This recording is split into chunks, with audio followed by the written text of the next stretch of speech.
Vous écoutez Boostez-vous, le podcast dédié au coaching mindset au féminin. Bienvenue dans l'épisode 43 de Boostez-vous, 3 bonnes raisons de développer sa confiance en soi quand on est entrepreneur. Je suis ravie de vous retrouver ou de vous accueillir si c'est la première fois que vous écoutez ce podcast. Je m'appelle Camille, je suis entrepreneur, je suis coach certifiée et maman de 2 enfants. Ma mission à travers ce podcast et mes programmes d'accompagnement, c'est de vous aider à transformer vos rêves en réalité grâce au pouvoir du passage à l'action. Et pour ça, je vous aide à sortir du mode pilote automatique, du mode auto-sabotage et à utiliser toute la puissance de votre cerveau au service de l'atteinte de vos objectifs. Avec l'épisode d'aujourd'hui, on continue à parler de confiance en soi. Cet épisode fait suite à celui de la semaine dernière où j'ai commencé à décortiquer pour vous les concepts derrière ce mot un peu fourre-tout parfois de confiance en soi. Je voulais commencer l'épisode d'aujourd'hui en vous parlant de quelque chose que j'ai découvert en préparant ces épisodes sur la confiance en soi et qui m'a un peu interloquée, un peu surprise. En préparant ces épisodes, j'ai posé la question à beaucoup de personnes sur leur confiance en elles, est-ce qu'elles pensaient en manquer, est-ce qu'elles pensaient en avoir suffisamment. Et la réponse de la majorité des personnes que j'ai interrogées, c'était que oui, elles aimeraient avoir plus confiance en elles, mais en même temps, ce n'était pas quelque chose qu'elles essayaient de développer activement ou alors pas de la bonne façon. Ce que je veux dire par là, c'est qu'il y a des personnes qui m'ont dit qu'elles aimeraient avoir plus confiance en elles, mais qu'elles ne faisaient rien ou quasiment rien pour essayer de développer cette confiance en elles. Et d'autres personnes qui m'ont dit qu'elles aimeraient avoir plus confiance en elles, sauf que là où elles allaient pour améliorer leur confiance en elles, c'était de s'améliorer elle. Je vais prendre un exemple. Par exemple, il y a une personne qui m'a dit qu'elle aurait confiance en elle si elle était plus mince. Elle faisait beaucoup de sport, beaucoup de régime, etc. pour essayer de perdre du poids, pour essayer d'améliorer son apparence physique. Et c'est là où je pense qu'il y a une mauvaise compréhension de la confiance en soi, c'est que la confiance en soi, elle vient de l'acceptation de qui on est, là tout de suite maintenant. Parce que si on s'emploie à modifier telle ou telle caractéristique de notre corps ou de notre caractère en espérant avoir confiance en soi, ça fonctionne pas tout à fait comme ça. Parce qu'en fait, la confiance en soi, c'est un sentiment de sécurité intérieure et c'est quelque chose qui se développe dans la connaissance de soi, dans l'acceptation de qui on est. Ça dépend pas de critères physiques subjectifs ou de nos qualités ou de nos défauts. C'est vraiment se donner l'autorisation d'être soi, avec toutes nos qualités, avec tous nos défauts, avec toutes nos imperfections, et on ne peut pas rechercher la perfection pour atteindre la confiance en soi. On n'a pas besoin d'être parfait pour avoir confiance en nous, parce que de toute façon, rechercher la perfection, ça fonctionne pas. Donc si on se met dans cette quête de perfection en espérant rechercher la confiance, en fait, on va se rendre compte que ça fonctionne pas comme ça, parce que à la fois, on ne peut pas être parfait, et à la fois, la confiance en soi vient de l'acceptation de notre imperfection. Donc voilà, je voulais commencer cet épisode par cette petite introduction. Maintenant, si vous faites partie des personnes qui aimeraient avoir plus confiance en elles et que c'est pas quelque chose sur lequel vous travaillez activement ou pas de la bonne façon, comme je viens de l'expliquer, j'ai envie de vous donner 3 raisons qui font que c'est ultra important de travailler sur notre confiance en nous. 3 raisons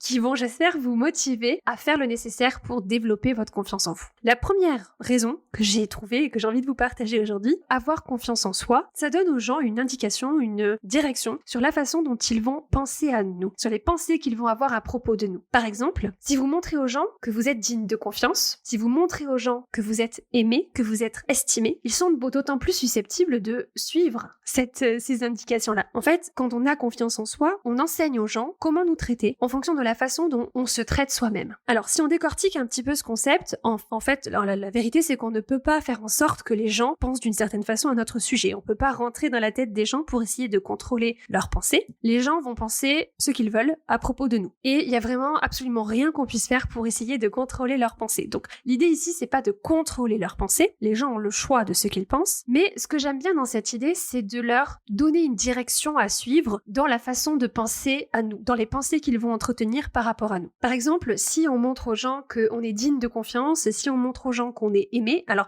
vous allez me dire comment est-ce que je peux faire pour montrer aux gens que je suis digne de confiance, que je suis aimé? Ça commence par t'accorder ta propre confiance à toi-même. Ça commence par prendre la décision de t'aimer toi-même. On ne peut pas montrer aux gens qu'on est aimé par d'autres personnes, on ne peut pas leur montrer non plus que d'autres personnes ont confiance en nous. D'ailleurs, ce serait un petit peu bizarre si on essayait de le faire parce qu'on aurait des penser des phrases du type « Ah, regardez comme tout le monde m'aime, regardez comme tout le monde a confiance en moi », ce serait un petit peu étrange. Mais on peut montrer aux gens qu'on est aimable en s'aimant soi-même. On peut montrer aux gens qu'on est digne de confiance en se faisant confiance à soi-même. Et donc c'est vraiment cette idée de je montre aux gens comment me traiter, je montre aux gens quoi penser à propos de moi par la façon dont je me traite, pas la façon dont je pense à propos de moi-même. Si on se traite soi-même avec respect, si on parle de soi avec gentillesse, avec amabilité, de façon agréable, et que voilà, on a cette propension à aimer les personnes avec qui on interagit, à les aimer, à les reconnaître, à les accepter. En fait, ça montre aux autres qu'on est une personne à aimer, on est une personne aimable, on est une personne à respecter. Maintenant, ils ont toujours le choix de nous aimer ou de ne pas les aimer, mais nous, on leur a donné une instruction claire. Et je trouve que c'est absolument fantastique. Pour faire un parallèle, quand il y a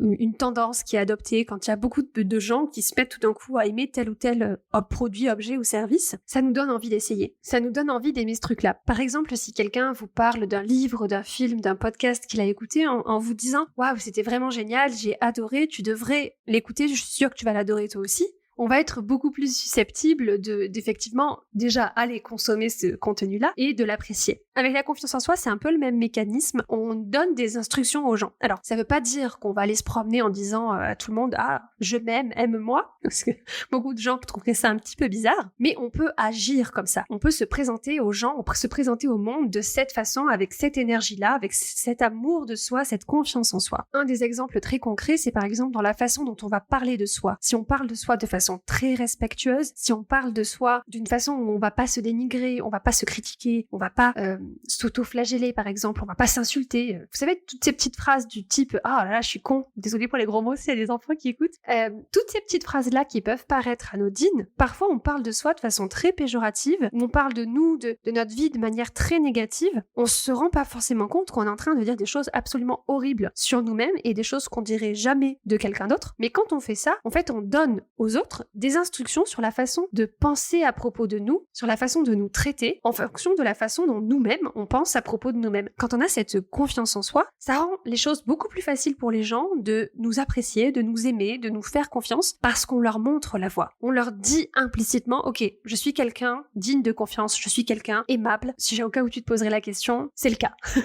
La deuxième raison qui fait que c'est important de développer sa confiance en soi quand on est entrepreneur, c'est parce que la confiance en soi suggère le leadership. On est des êtres sociaux et on aime trouver le leader, on aime suivre les leaders. Et la confiance en soi, c'est justement une des caractéristiques d'un leader. Quand on identifie une personne et qu'on la range dans la catégorie des personnes qui ont du leadership, on va avoir tendance à l'écouter, on va avoir tendance à la suivre et à vouloir essayer de l'imiter. Est-ce que ça vous est déjà arrivé d'aller à une conférence, à un événement, ou de suivre par exemple une masterclass, un webinaire de quelqu'un qui déborde de confiance en lui? Et là, on a envie de dire « Ah ok, c'est génial, c'est toi le leader, j'ai envie de te suivre, j'ai envie de faire partie du groupe, j'ai envie que ce soit toi qui dirige, j'ai envie de me reposer sur toi, de me reposer sur ta confiance en toi. » Et on a cette tendance naturelle en tant qu'être humain à rechercher le leader, quand on est dans un groupe par exemple, à toujours se dire c'est qui le leader. C'est très caractéristique par exemple dans l'émission Koh-Lanta où quasiment systématiquement les équipes se cherchent un leader. Et il peut arriver selon les situations que parfois dans un groupe vous soyez le leader et parfois non. Moi ça m'arrive, je sais que dans certaines situations je suis le leader et parfois j'ai juste envie d'être la suiveuse. Je veux juste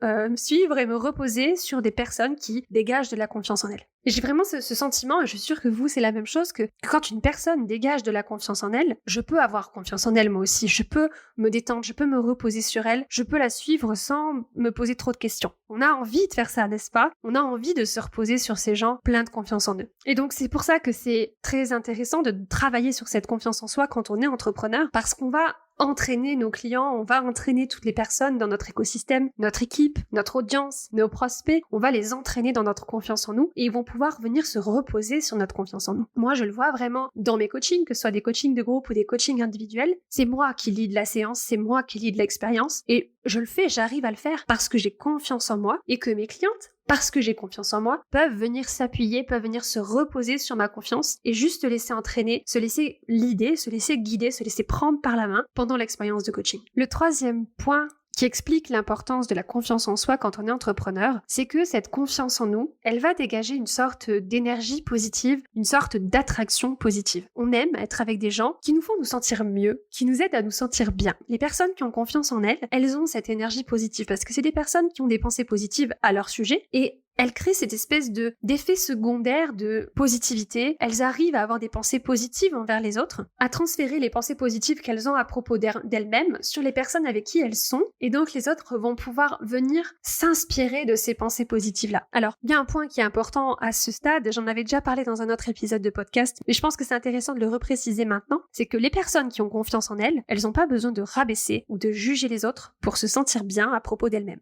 Le fait de se comparer et de juger et de rabaisser les autres pour se sentir bien, c'est pas de la confiance en soi, ça s'apparente plutôt à de la prétention ou à de l'arrogance. Et prétention et arrogance, ça vient d'un état d'esprit de manque. Un peu comme si on avait cette impression qu'il y avait un certain réservoir de confiance en soi qui était disponible pour toute l'humanité et que donc si moi je veux avoir confiance en moi, il faut que je m'assure que les autres autour de moi, ils aient pas beaucoup de confiance en eux. Donc je viens rabaisser les autres pour augmenter ma confiance en moi. Ça, c'est pas de la confiance en soi, c'est de l'arrogance, c'est de la prétention. La vraie confiance en soi, la véritable confiance en soi, elle vient d'un état d'esprit d'abondance, avec cette idée que plus je développe ma confiance en moi, plus je peux inspirer les autres autour de moi à avoir à leur tour confiance en eux. Donc vraiment, la personne arrogante, elle a des pensées en tête du type je suis meilleure que tout le monde, moi je suis géniale et les autres ils sont nuls. Et ça, c'est vraiment un état d'esprit d'insécurité, c'est vraiment pas de la confiance en soi. La confiance en soi, c'est plutôt je m'aime de façon inconditionnelle parce que j'ai décidé de m'aimer et grâce à ça, j'ai la possibilité d'aimer chacun d'entre vous pour ce que vous êtes. Aucun d'entre nous n'est meilleur que l'autre et on est tous dignes d'amour. Ça fait une grosse différence, n'est-ce pas? Et il y a vraiment cette idée que le leader d'un groupe n'est pas meilleur que les autres dans ce groupe. Il est juste le leader dans ce domaine, dans cette situation. On a envie qu'il nous guide, mais pas parce qu'il est meilleur que nous, juste parce qu'on a décidé que c'était lui le leader dans cette situation, peut-être parce que c'est lui qui a le plus de compétences ou le plus de confiance en lui dans cette situation-là. L'idée, c'est vraiment de garder à l'esprit que la confiance en soi est basée sur notre mindset, elle est basée sur notre état d'esprit, elle est basée sur la façon dont on pense à propos de nous-mêmes. Il y a une différence ici importante entre la confiance et la confiance en soi. La confiance simple, elle peut être spécifique à une compétence ou à un talent particulier et ça peut se traduire par des pensées du type je suis très confiante quand il s'agit de faire des gâteaux, je suis très confiante dans mes capacités à coacher mes clients, je suis très confiante dans mes capacités à faire du football, je suis très confiant quand il s'agit de jouer à des jeux vidéo ou de faire des maths ou quelles que soient nos compétences. Et donc quand on attribue notre confiance à une zone de compétence, c'est de la confiance dans notre compétence, mais c'est pas de la confiance en soi. La confiance en soi, c'est un état d'esprit global sur notre capacité dans tous les domaines de vie qui comptent pour nous. La différence que je voulais pointer du doigt ici, c'est que par exemple, disons que je suis confiante dans un sport, disons que je suis confiante dans ma capacité à faire du vélo. Pas du tout le cas, je déteste faire du vélo, mais c'est juste pour le prendre l'exemple. Admettons que j'ai fait du vélo sur route, j'ai fait du vélo en forêt, j'ai fait du vélo sur des chemins, j'ai fait du vélo sur des cailloux. J'ai rencontré suffisamment de cas pratiques différents pour développer cette capacité à faire du vélo. Ça ne veut pas dire que je vais jamais tomber de vélo. Ça veut pas dire que je suis meilleure que tout le monde quand il s'agit de faire du vélo. Ça veut simplement dire, je sais comment gérer à peu près n'importe quelle situation en ce qui concerne le vélo. J'ai fait suffisamment de routes pour savoir gérer les aléas, gérer les imprévus quand il s'agit de ma compétence en vélo. Et à ce moment-là, j'ai pas besoin de confiance en moi puisque mes compétences me suffisent à avoir confiance dans ma capacité à faire du vélo. La confiance en soi, c'est beaucoup plus une question d'émotion. C'est accepter que je ne sais pas tout faire, surtout quand je vais faire des choses nouvelles, surtout quand je vais me challenger et sortir de ma zone de confort, mais je sais comment gérer mes pensées, je sais comment gérer mon mindset, je sais comment gérer mes émotions, et c'est de là que vient ma confiance. Cette confiance, elle vient du fait que je sais que je peux rester dans ma propre équipe et m'apporter mon propre soutien dans toutes les situations, surtout si je rencontre des échecs. On parlera dans l'épisode de la semaine prochaine de la différence entre mindset fixe et mindset de croissance, l'importance de développer un mindset de croissance pour développer notre confiance en nous. Voilà pour ce que je voulais vous partager aujourd'hui. Je vous remercie d'écouter ce podcast, merci de faire partie de ma vie et surtout, j'ai envie de vous remercier de faire ce travail sur vous-même. Parce que votre santé mentale, c'est la chose la plus importante dans laquelle vous pouvez vous investir en termes de temps, en termes d'énergie. Et si vous prenez 15 à 30 minutes par jour pour investir dans votre santé mentale, quand je dis ça, c'est pas juste écouter des podcasts. Écouter des podcasts, c'est très bien et félicitations à vous si vous faites ça, surtout si vous le faites régulièrement. Mais l'idée, c'est de vraiment appliquer les conseils que j'essaye de vous transmettre ici, de vraiment passer à l'action, de vraiment passer de la théorie à la pratique. Et c'est pour ça que ce mois-ci, je vous propose l'aventure du Summer Bootcamp. Pendant 2 semaines, du 17 au 30 juillet, je vais vous proposer un challenge pour passer à l'action, pour transformer toutes ces théories sur la confiance en soi en pratique. Donc je vous invite à me rejoindre dans cette aventure, de vous challenger, de sortir de votre zone de confort, d'aller dans votre zone de challenge à travers ce Summer Bootcamp en étant accompagné pour faire ça en toute sécurité émotionnelle et de vraiment faire l'expérience de la confiance en soi. Et vraiment, je voulais insister sur l'importance de passer de la théorie à la pratique quand on fait du développement personnel. J'ai commencé l'épisode en vous parlant de confiance en soi et du fait que certaines personnes constataient qu'elles en manquaient sans vraiment essayer de remédier à cet état de fait. C'est un peu comme si quelqu'un se disait j'aimerais prendre du muscle, mais qu'il ne faisait rien d'autre que d'écouter des podcasts sur la musculation. À un moment donné, si on veut prendre du muscle, il faut aller dans une salle de sport ou n'importe où et soulever de la fonte, et faire des exercices de musculation. Pour votre mindset, c'est pareil. Écouter des podcasts, c'est super, mais à un moment donné, si vous voulez commencer à vraiment développer vos compétences, il faut y aller, Il faut passer à la pratique et il faut soulever de la fonte. Il faut aller muscler votre cerveau pour développer les compétences mindset que vous avez besoin de développer. Donc, allez découvrir sur mon site internet tous les détails du Summer Bootcamp. Je vous mettrai évidemment le lien en description de cet épisode de podcast. Je vous remercie de m'avoir écouté jusqu'au bout. Je vous souhaite une excellente après-midi, soirée, journée, nuit, en fonction du moment où vous écoutez cet épisode de podcast. Et on se retrouve la semaine prochaine pour parler de mindset fixe et de mindset de croissance. Bisous! Si vous aimez ce que vous entendez sur ce podcast, vous allez adorer l'approche du coaching Boostez-vous.